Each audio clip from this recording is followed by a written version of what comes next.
Assalamualaikum warahmatullahi wabarakatuh. Selamat siang semuanya. Perkenalkan, nama saya Susianti, NIM 2017-121, Program Studi Pendidikan Matematika Universitas PGRI Palembang.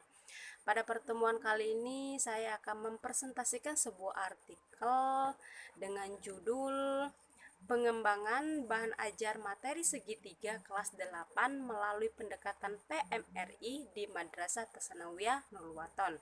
Oke, kita masuk ke pembahasan pertama, yaitu latar belakang. Nah, latar belakang dari artikel ini yaitu di mana matematika merupakan salah satu cabang ilmu-ilmu dasar yang memegang peran penting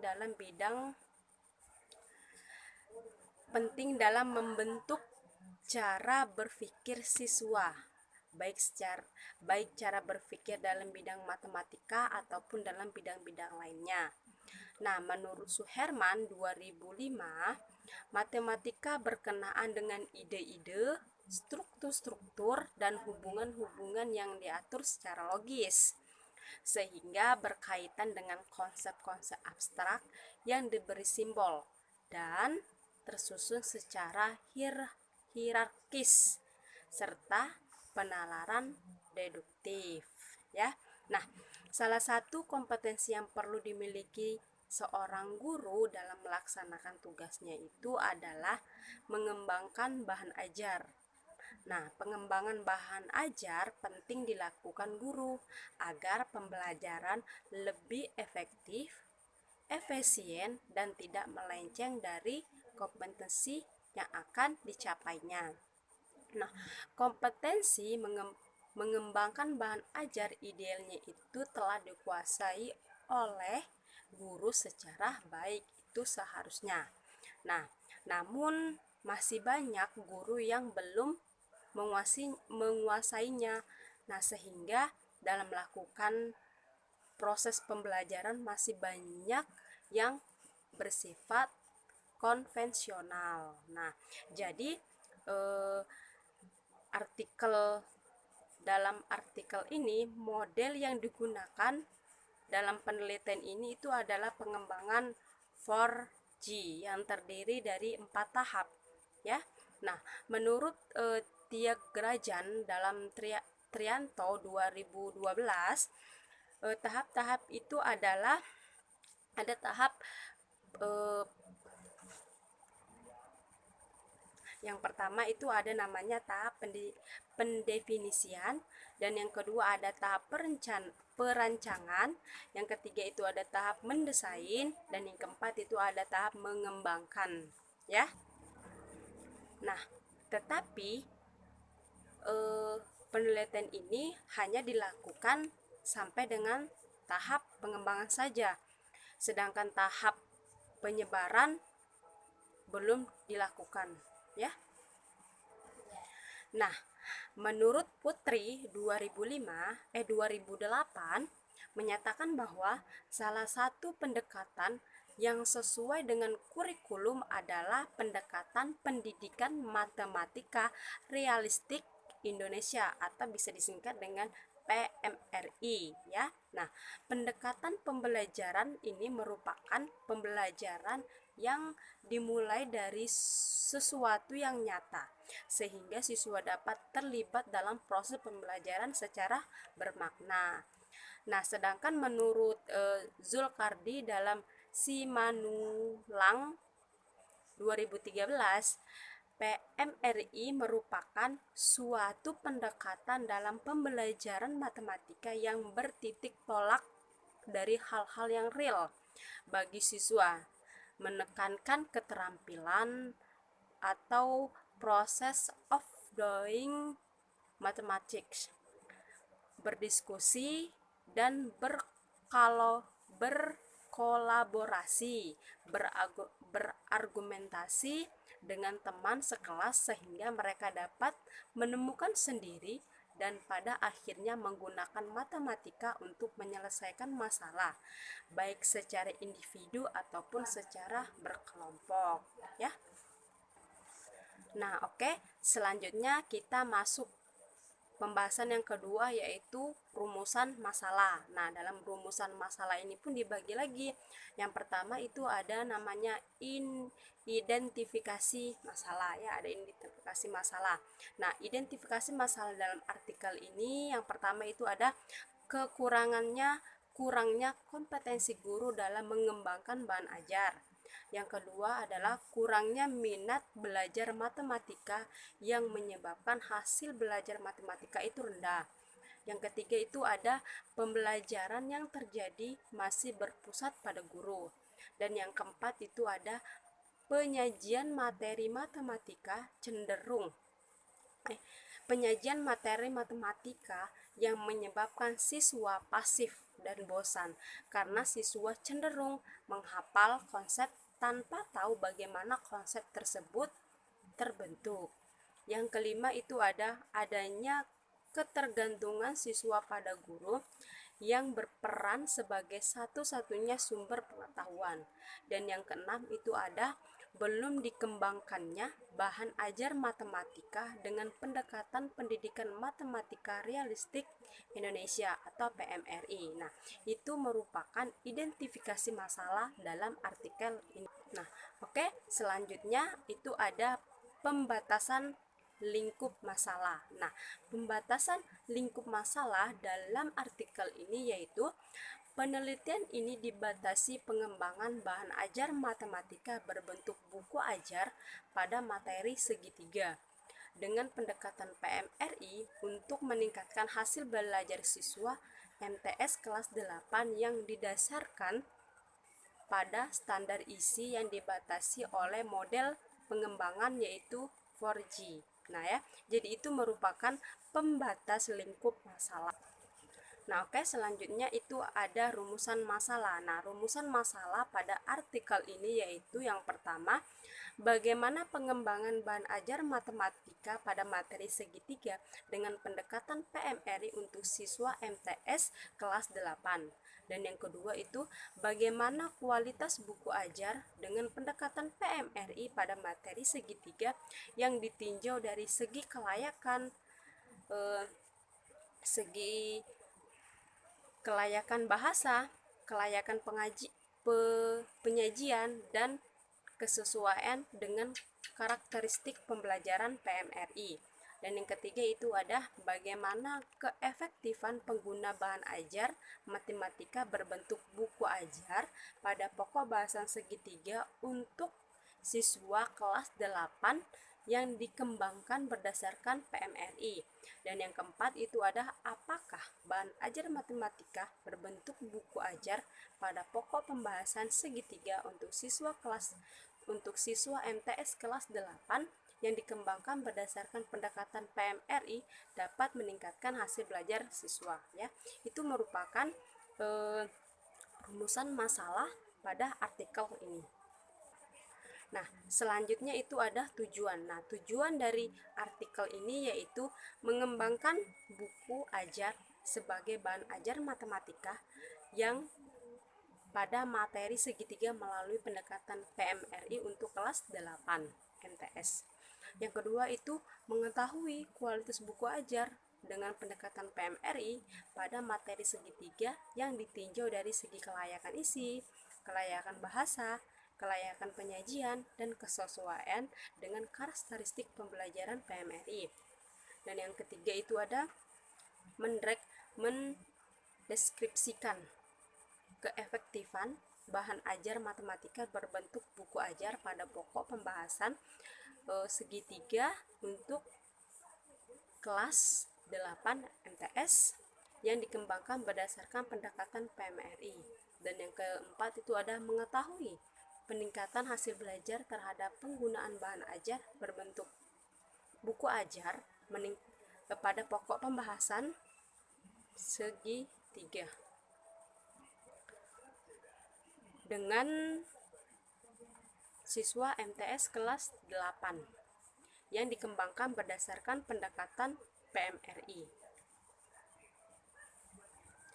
Oke, selanjutnya kita masuk ke manfaat pada artikel ini. Nah, pada artikel ini manfaatnya itu terbagi menjadi 4. Yang pertama itu manfaat bagi siswa, manfaat bagi guru, manfaat bagi dunia pendidikan, dan manfaat bagi si peneliti.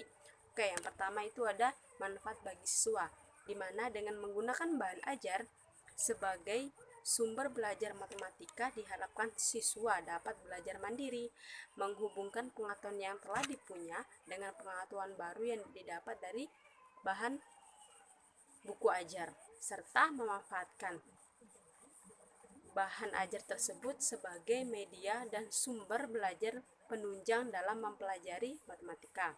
Nah, itu manfaat bagi siswa.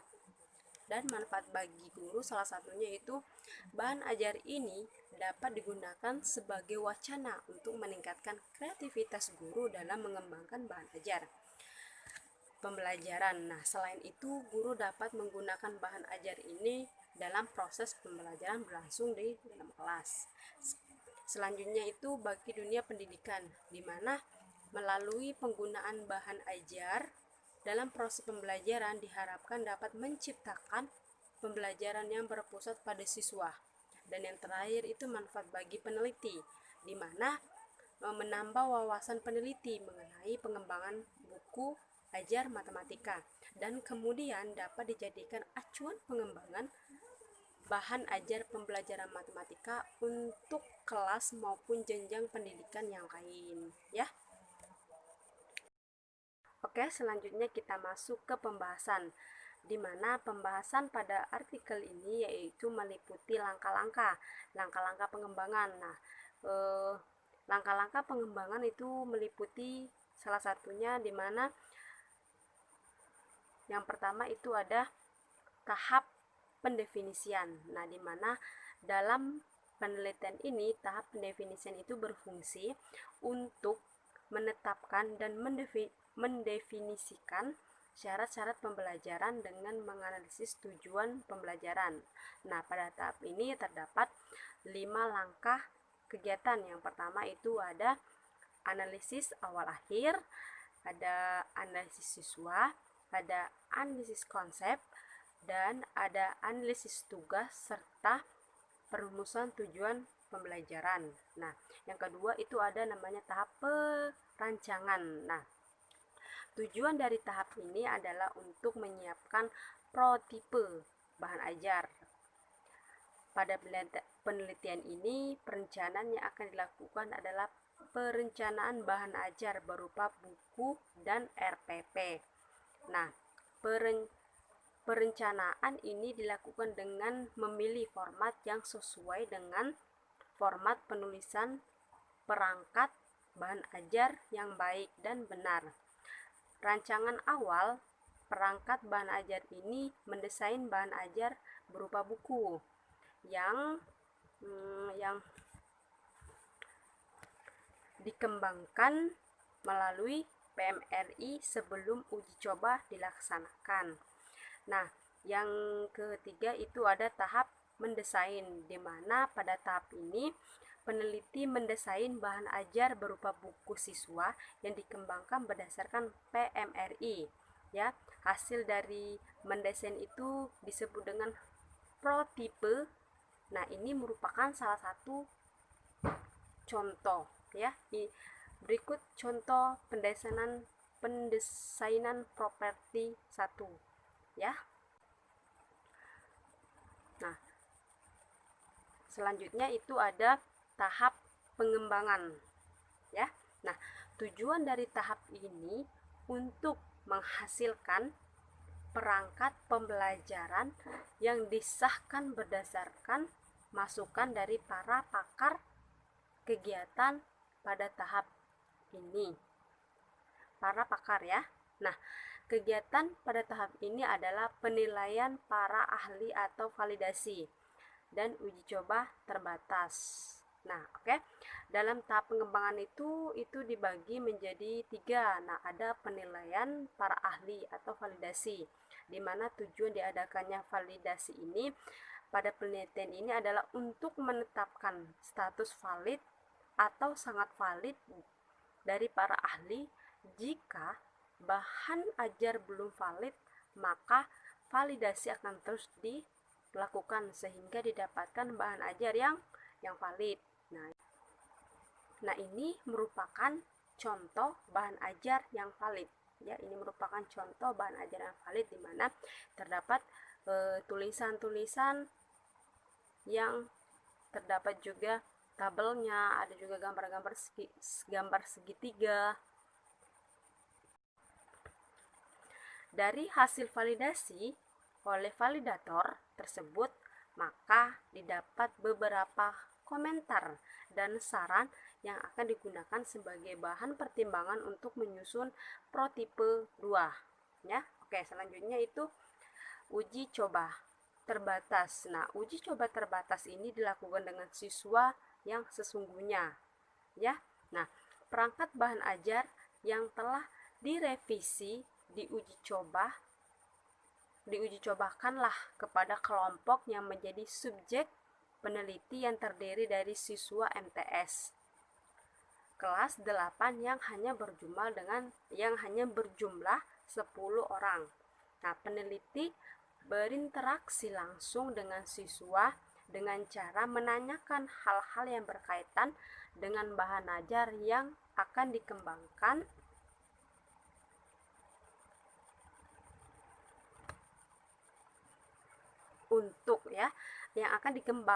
untuk melihat kesulitan yang ditemui siswa dalam membaca, mengamati, dan memahami bahan ajar yang dikembangkan. Ya. Nah, pelaksanaan kegiatan pada uji coba protipe 1 oleh di uji coba terbatas terlihat pada gambar di atas ya. Nah, ini merupakan contoh uji coba terbatas yang dilakukan oleh 10 siswa kelas 8.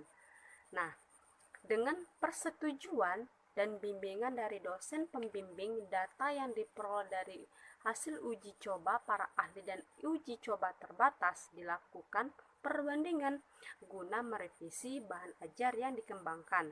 Nah, setelah direvisi kemudian dihasilkan protipe 2. Bahan ajar protipe 2 yang dikembangkan tersebut kemudian diuji coba lagi, yaitu dengan uji coba lanjutan ya.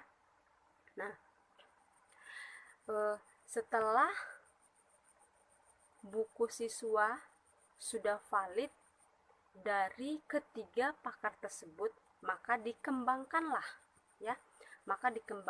produk yang berupa buku guru ya. Nah, buku guru disebut sama dengan buku siswa, hanya saja di buku guru terdapat petunjuk pengguna buku, kompetensi yang harus dicapai terdiri atas kompetensi inti, kompetensi dasar, indikator, beserta telah disediakan langkah-langkah pembelajaran dan terdapat kunci jawaban langsung di soal. Nah, untuk contoh gambar desain pada buku guru itu ini ya. Nah, ini merupakan contoh dari desain pada buku guru ya. Nah,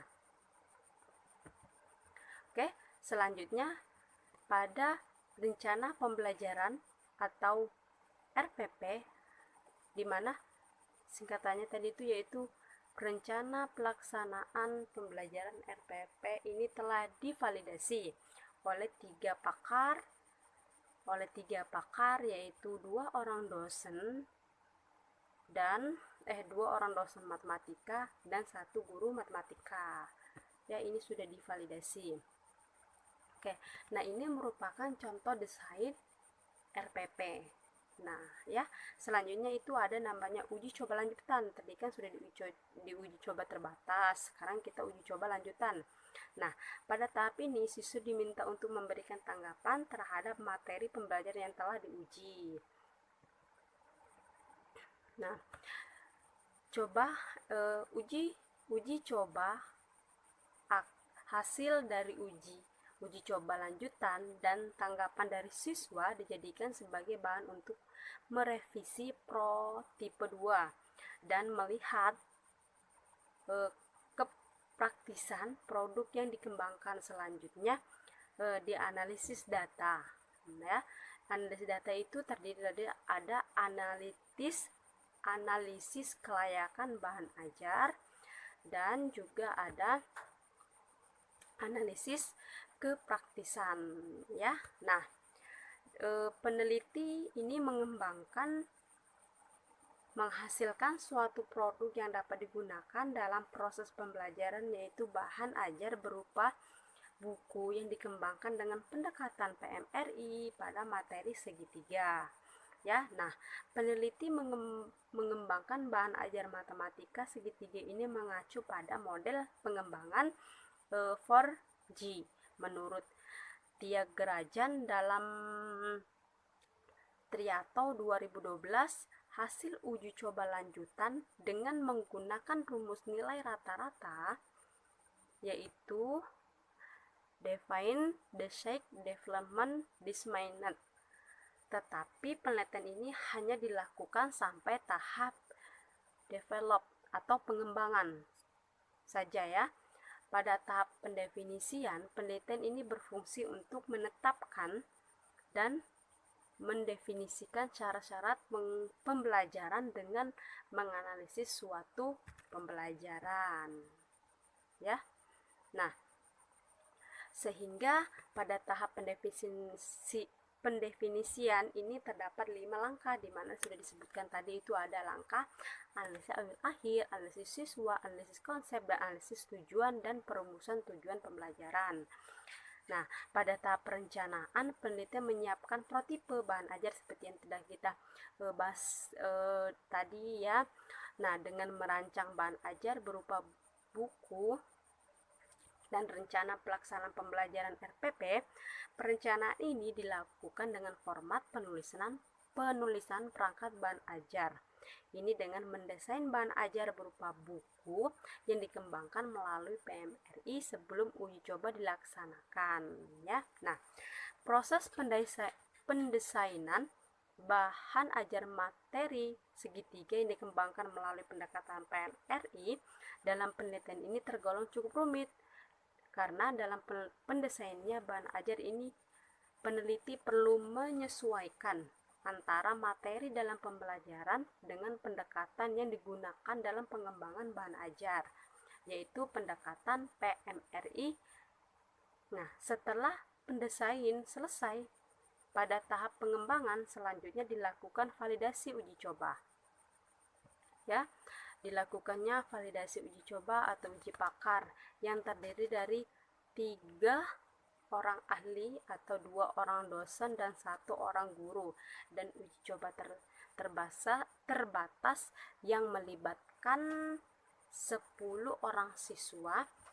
Nah, setelah hasil uji coba para pakar didapat, selanjutnya dilakukan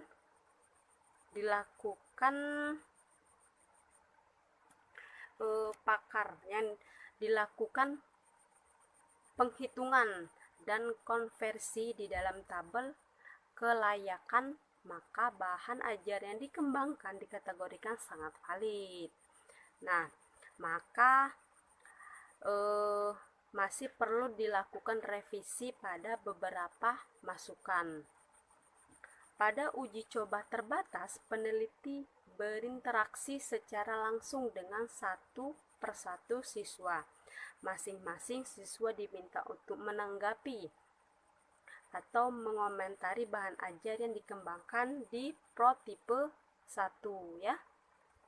Nah, dari hasil uji coba terbatas didapat bahwa siswa sudah praktis pada bahan ajar yang dikembangkan.